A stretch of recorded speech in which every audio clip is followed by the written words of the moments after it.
दोस्तों, क्या आपने कभी सोचा है कि मृत्यु के बाद जब किसी इंसान का अंतिम संस्कार होता है तो उस पवित्र कर्म के पीछे कौन सी जाति की सबसे बड़ी भूमिका होती है।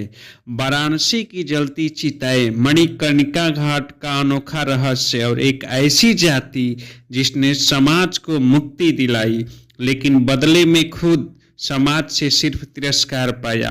आज हम बात करेंगे डोम जाति की और जानेंगे कि आखिर प्राचीन काल में उनका असली पेशा क्या था, लेकिन साथ ही यह भी समझेंगे कि क्यों उन्हें इतिहास में अछूत कहा गया।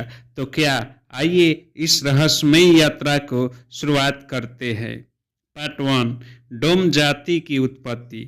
दोस्तों, हर जाति की एक जड़ होती है, एक शुरुआत होती है, लेकिन डोम जाति की जड़ें इतनी गहरी और धुंधली है कि इतिहासकार भी इस पर एकमत नहीं हो पाए। आज हम जानेंगे कि कोशिश करेंगे कि आखिर डोम जाति की उत्पत्ति कहाँ से मानी जाती है। प्राचीन ग्रंथ और साहित्य के उल्लेख में संस्कृत के पुराने ग्रंथों में डोम शब्द कई जगहों पर मिलता है। महाभारत और पुराणों में डोम जैसे समुदायों का जिक्र मिलता है जिन्हें समाज ने अवर्ण यानी 4 वर्णों से बाहर रखा। मनुष्य स्मृति में भी डोमों का उल्लेख है और उन्हें ऐसे कामों से जोड़ा गया है जिन्हें समाज ने अपवित्र कहकर अलग कर दिया। यानी डोम जाति को शुरुआत से ही समाज के मुख्य धारा से अलग कर दिया गया। उन्हें न ब्राह्मण, न क्षत्रिय, न वैश्य और न ही शूद्र माना गया, बल्कि उनसे भी नीचे अवर्ण यानी अस्पृश्य की श्रेणी में डाल दिया गया। इतिहासकारों की मान्यताएं। कुछ इतिहासकार मानते हैं कि डोम जाति मूल रूप से मंगोल और आदिवासी समुदायों से जुड़ी हुई थी जो जंगलों और घाटियों में रहते थे। जब आर्य संस्कृति फैली तो इन समुदायों को मुख्य धारा में शामिल करने के बजाय उन्हें हाशिए पर डाल दिया गया। वहीं कुछ विद्वान कहते हैं कि डोम शब्द ढोल या ड्रम से निकला है क्योंकि वे ढोल नगाड़े बजाने में माहिर थे। सोचिए, ढोल नगाड़ा और संगीत जो समाज को खुशी देता है वहीं उनकी पहचान बना और वहीं उनके लिए सामाजिक बेड़ियां भी बन गई। भौगोलिक विस्तार। डोम जाति की सबसे बड़ी संख्या उत्तर प्रदेश, बिहार, झारखंड और मध्य प्रदेश में पाई जाती है। वाराणसी में मोक्ष की नगरी कहलाती है, वहां डोम जाति की भूमिका सबसे अहम मानी जाती है। डोम राज परिवार को वाराणसी का अनौपचारिक राजा भी कहा जाता है क्योंकि बिना उनकी अनुमति अंतिम संस्कार पूरा नहीं होता। आज की सामाजिक स्थिति डोम जाति का। प्राचीन काल में डोम जाति के लोग गांव और कस्बों से अलग थलग बस्तियों में रहते थे। उन्हें मंदिरों और सार्वजनिक स्थलों पर जाने की अनुमति नहीं होती थी। समाज ने उन्हें अस्पृश्य कहकर किनारे कर दिया, लेकिन उनके बिना समाज का सबसे बड़ा धार्मिक कर्म अंतिम संस्कार संभव ही नहीं था। यानी समाज ने उन्हें छुआ तो नहीं, लेकिन हर इंसान की आखिरी यात्रा बिना उनके हाथों के अधूरी रही। यही है डोम जाति की उत्पत्ति और यही है उनकी विडंबना।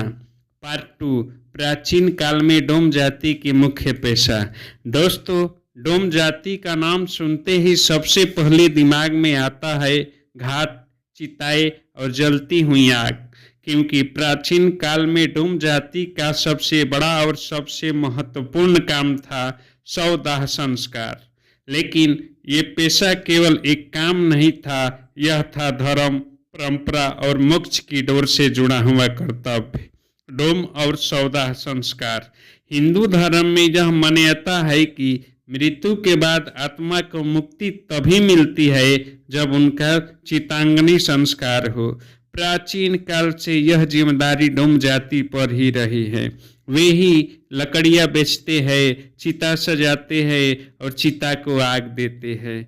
आज भी वाराणसी के मणिकर्णिका घाट और हरिश्चंद्र घाट पर यही परंपरा चल रही है।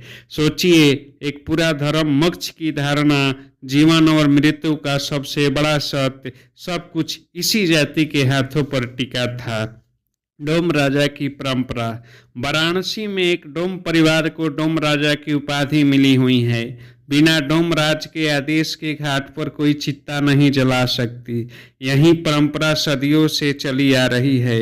यही कारण है कि लोग कहते हैं वाराणसी का राजा काशी नरेश है, लेकिन घाटों का राजा डोमराज।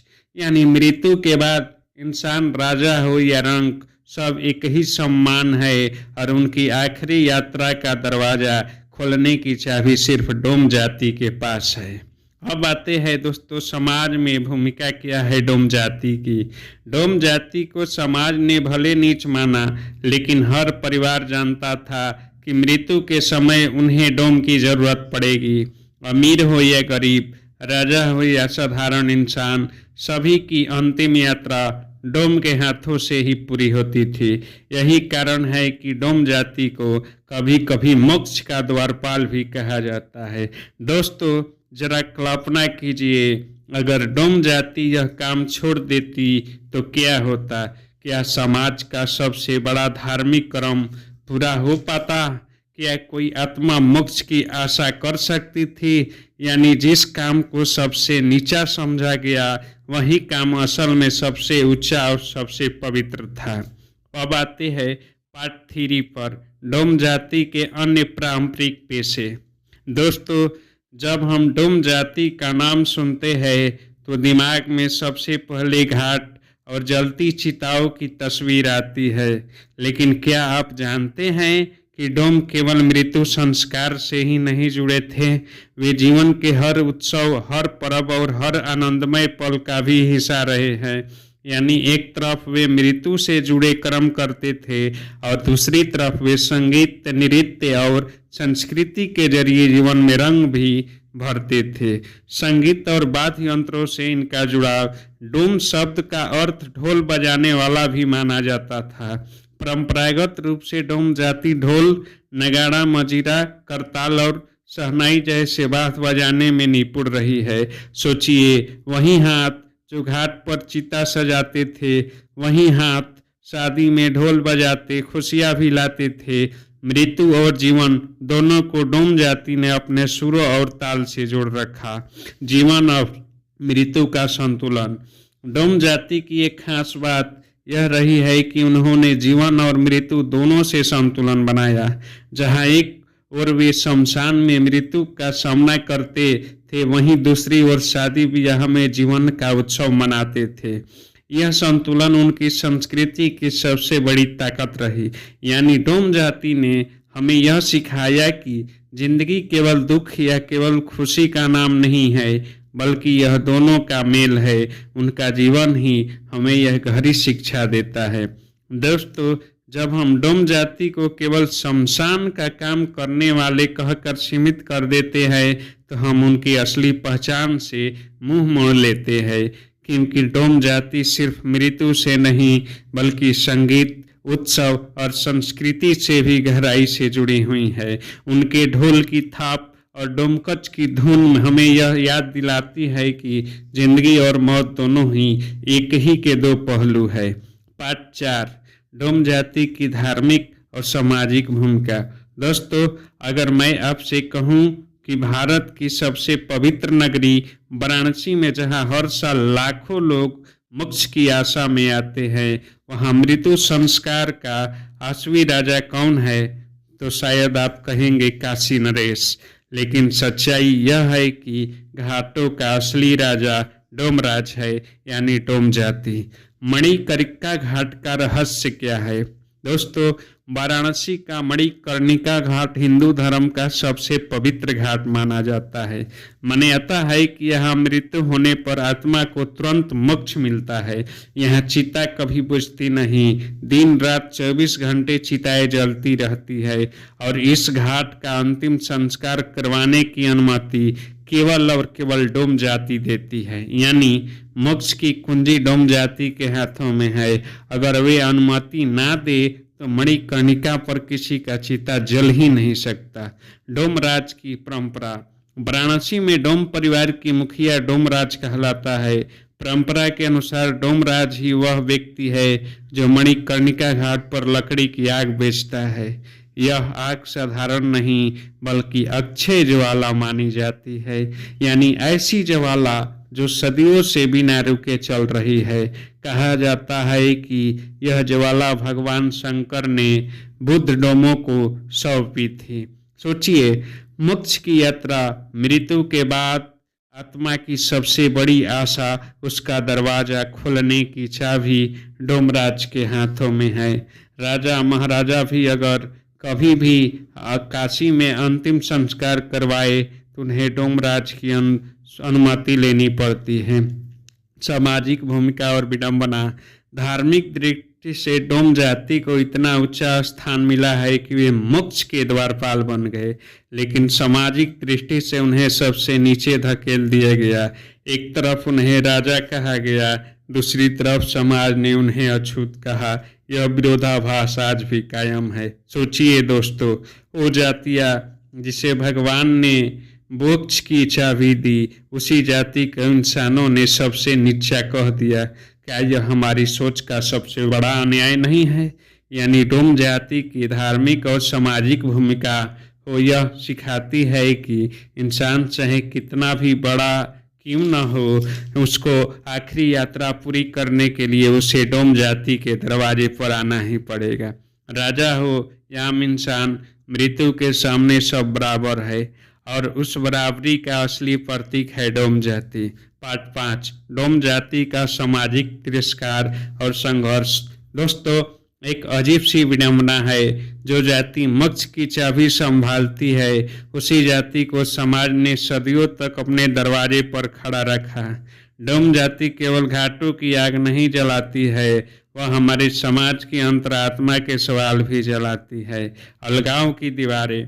पुराने वक्त में डोम बस्तियां गांव से अलग बस्ती थी। अलग कुएं, अलग बर्तन, अलग चाय का गिलास। कई जगहों पर मंदिरों में प्रवेश पर मनाही। सोचिए, जिसके धंधों से अंतिम संस्कार पूरा होता, वहीं हाथ रोजमर्रा की जिंदगी में अलग कर दिए जाते। आर्थिक जकड़न। दिहाड़ी का काम, मौसम का भरोसा, बीच में ठेकेदार, कभी काम है तो रोटी अचार, नहीं है तो एक पर ही गुजारा। कर्ज लेकर लकड़ी, औजार, घर और फिर वहीं कर्ज अगली पीढ़ी तक। जमीन के कागज, पहचान पत्र, बैंक का फार्म, ये भी बड़ी लड़ाइयाँ बन जाती है। स्वास्थ्य और सुरक्षा। धुएं और राख में घंटे गुजरते हैं। फेफड़े की जलन, आंखों की चुभन, त्वचा की एनर्जी। सुरक्षा उपकरण कई जगहों पर नाम मात्र, लेकिन काम रुकता नहीं है, क्योंकि किसी न किसी की आखिरी यात्रा रोज निकलती है। अब आते हैं डोम जाति की कानूनी हक और संवैधानिक भरोसा। भारत का संविधान बराबरी का वादा करता है, अस्पृश्यता का अंत, भेदभाव पर रोक और अत्याचार के खिलाफ कानूनी सुरक्षा। नीतियाँ और योजनाएं हैं, पर असली बदलाव तभी आता है जब नजर बदलती है, जब पड़ोस का हाथ पड़ोस के कंधे तक पहुंचता है। डोम जाति की लड़ाई केवल रोजी रोटी की नहीं, सम्मान की है। वह पूछती है, क्या मेरा काम मुझे छोटा बनाता है या तुम्हारी नज़र? आज अगर हम सच में सभ्य समाज है तो हमें अपने मन के शमशान में जमी पुरानी सोच को लकड़ियां हटानी होगी, तभी नई रोशनी जलेगी। पार्ट 6, आज की आधुनिक स्थिति। दोस्तों, सदियों तक तिरस्कार और भेदभाव झेलने के बाद अब डोम जाति के सामने एक नया दौर शुरू हो रहा है। आज का डोम युवा केवल घाट की राख में नहीं उलझा है, वह स्कूल, कॉलेज, नौकरी और कारोबार में भी अपनी पहचान बना रहा है। शिक्षा की ओर कदम। पहले जहां डोम बच्चे स्कूल तक जाने से डरते थे, आज धीरे धीरे शिक्षा उनकी सबसे बड़ी ताकत बन रही है। सरकार की योजनाओं और स्कॉलरशिप का लाभ लेकर कई युवा आगे बढ़ रहे हैं। गांव के स्कूल से निकलकर अब कई बच्चे शहर के कॉलेज तक पहुंच चुके हैं। वहीं बच्चा जिसे कभी स्कूल में पीछे बैठाया जाता था, आज कंप्यूटर पर टाइप करता है, किताबों में सपने गढ़ता है। यह बदलाव धीमा है लेकिन उम्मीद की तरह मजबूत है।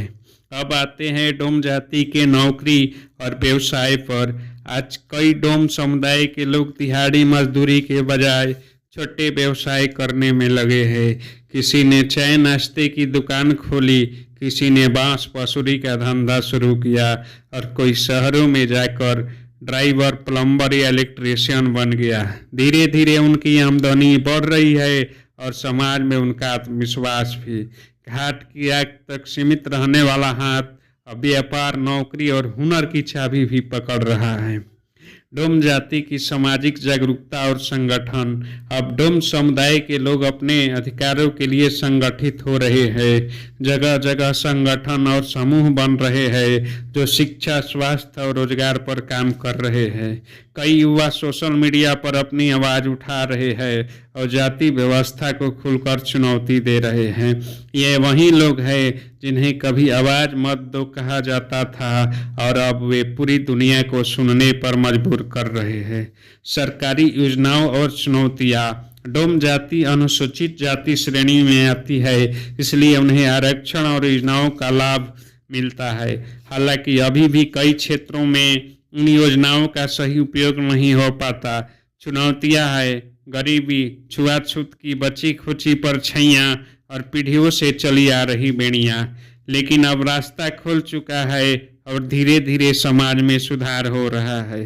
परिवर्तन आसान नहीं है लेकिन पहली किरण आ चुकी है।